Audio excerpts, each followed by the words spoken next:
Hello, I'm going to do two things in this video. One thing is to hopefully give you some type of help, give you some information which you can use in your practice. All right. And the other one is I make this video in order to sell you a full-fledged marketing program, practice management program, kind of like together in order for you to improve your practice and simply make more money in the bottom line. That is what I do. Hi, my name is Helmut Flash, and that is what I do for 30 years, helping doctors to improve their practice in real terms. You know, it doesn't come without money spent, but the money spent, except a couple, 2, 3, 4 months, is an investment because it comes back. You would spend $1 and somebody gives you $1.10 back. You would try to figure out how to give this guy $1,000 or $1 million for that much. And this is what all the, big investors, so to say, do. Most big investors, however, never get to big invest because the money they make in their profession is not enough to invest. Let's face it. In order for you to make $10,000 a month in residual income from an investment at 10% a year, which apparently is a good investment, you cannot be disappointed by it, even though there are some better ones, but there are huge amounts of worse ones. So 10% is good, especially over a long, long period of time. You would have to have $1.2 million saved up first. $1.2 million. Because $1.2 million is $120,000 in return, and divided by 12 months, that's $10,000. But let me tell you something. Let me tell you the easy way. And this is not, by the way, the information I want to give you on how to run your practice better. This is still coming. The easier way is to learn how to market and to learn how to manage, to learn where to put which employees and all kinds of things, and make $10,000 a month more by doing so. For most of you doctors, a dentist, for instance, or a surgeon of hips or whatever it is you may do, stomach, that is only 2, 3, 5 new patients in terms of net income.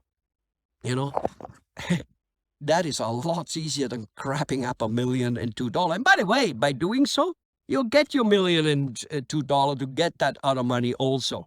Personally, I never invested in the stock, not a single time ever. Doesn't mean I think it's a bad thing to invest. Absolutely not. I'm just crazy enough to think that I can do better myself.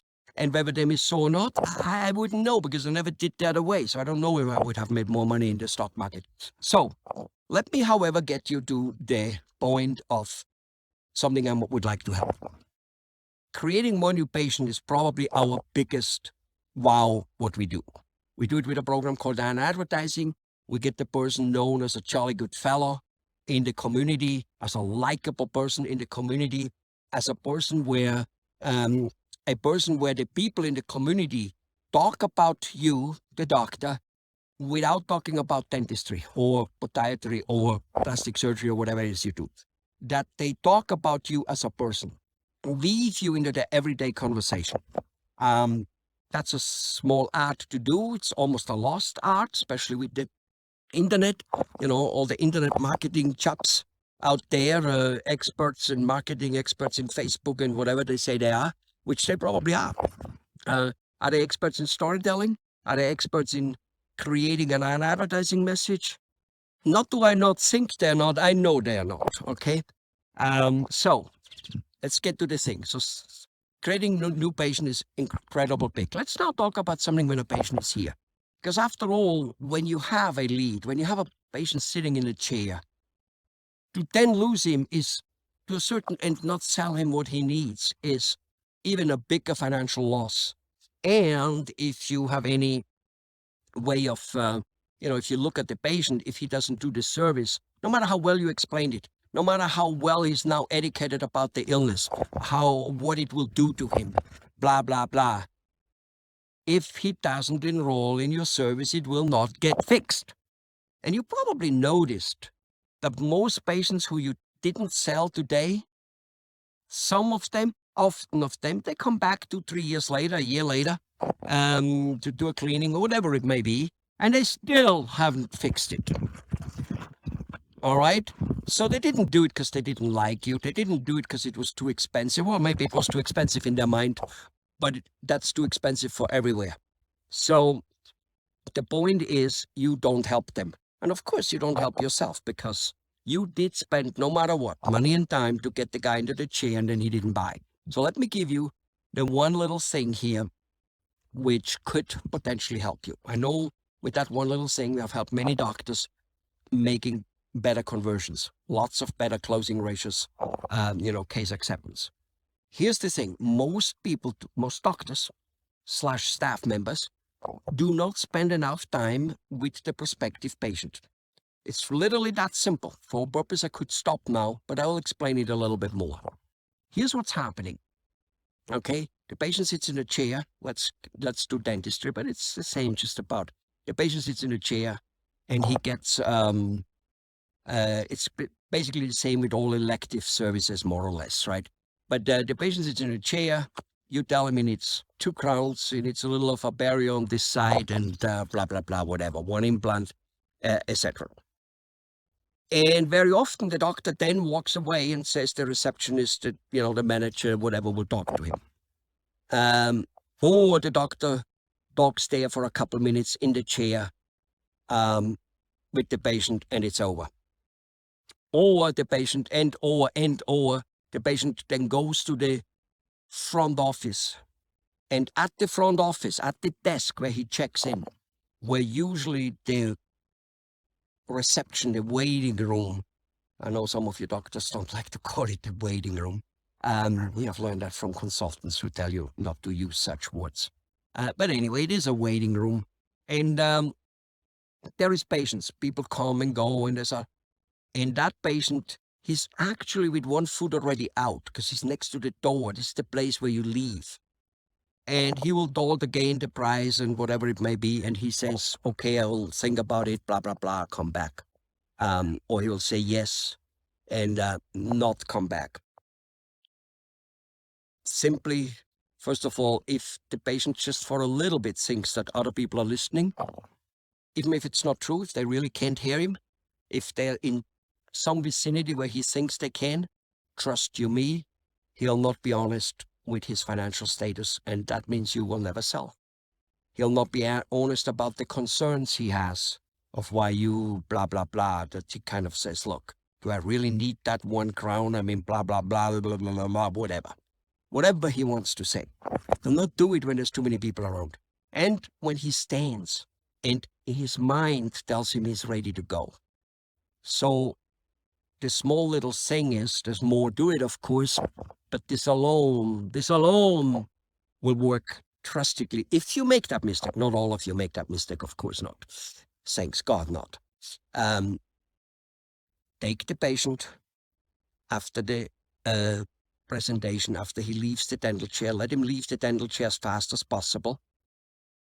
And don't do that talk in the dental chair if in any shape and form possible. Trust me, I've seen thousands of dental practices and I know it's not always quite that easy in terms of space. Let me tell you something. The most expensive space you have where you don't do dentistry is the dental chair.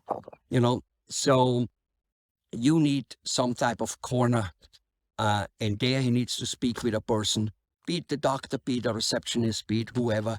It wouldn't make a damn difference. Should that person be trained? Are we doing that? Absolutely. We are good at training them. But the point is, first of all, I couldn't and wouldn't be able to sell everybody. It's only about averages getting up. And that average alone, sitting these people there without even more trained than he or she is now, will sell you more.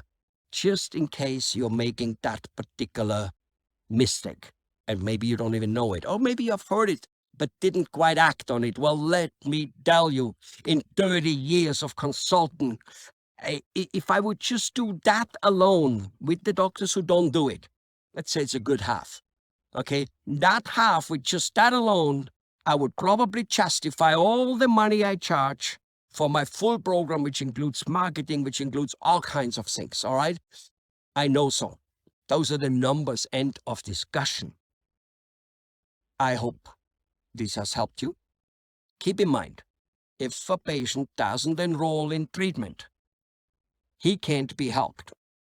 Doctor, there is a lot more than little bits and pieces. And you know it. You can't learn dentistry with bits and pieces.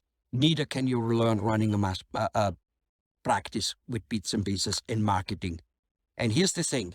The second business you never knew you had is marketing. And if you're not as good, as dedicated in marketing as you are for dentistry, well, you probably work relative close to peanuts. At least you work close to peanuts compared to what you could make. And that's just what it is. So give us a call in an hour.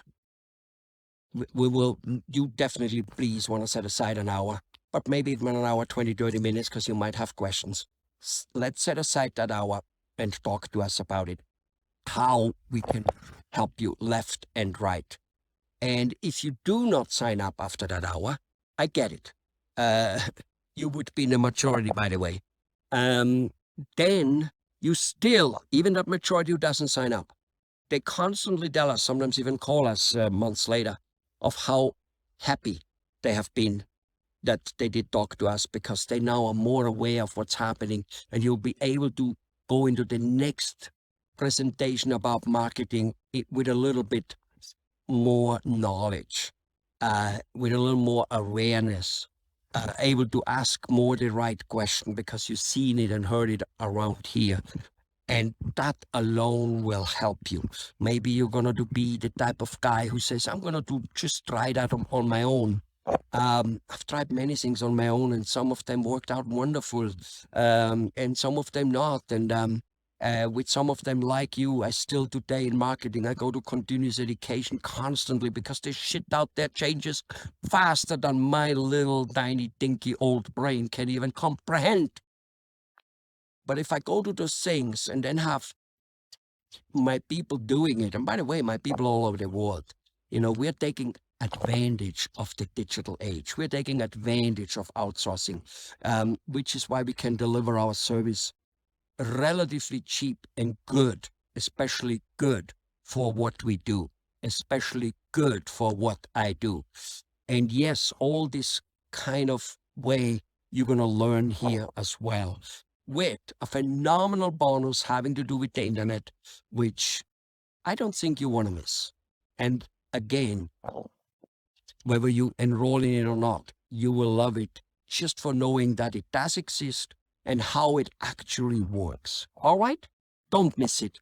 Give us that call. Set yourself up. Okay? I always say this, or have said this for 30 years since I consult 34 or something, whatever. If you would speak to literally 100 people like me, which is 100 hours, and only one of them eventually starts making you $10, $20, $30, $50,000 a month net income more, net profit income more, that would be the best 100 hours you ever spent. So go and start looking for that one guy, and who knows? It's the first one. Well, at least the first one from now on, from, today on. I mean, you might have had a few other ones already. And I've also noticed that clients which had many consultants and many different marketing people and whatever it may be, you know what? They might bitch about some of them. Most of them don't really bitch about them. They may say some better than others. But in general, they all know and they all admit, and it's very visible. In general, they do better. They do better. All right. Give us a call. Bye-bye.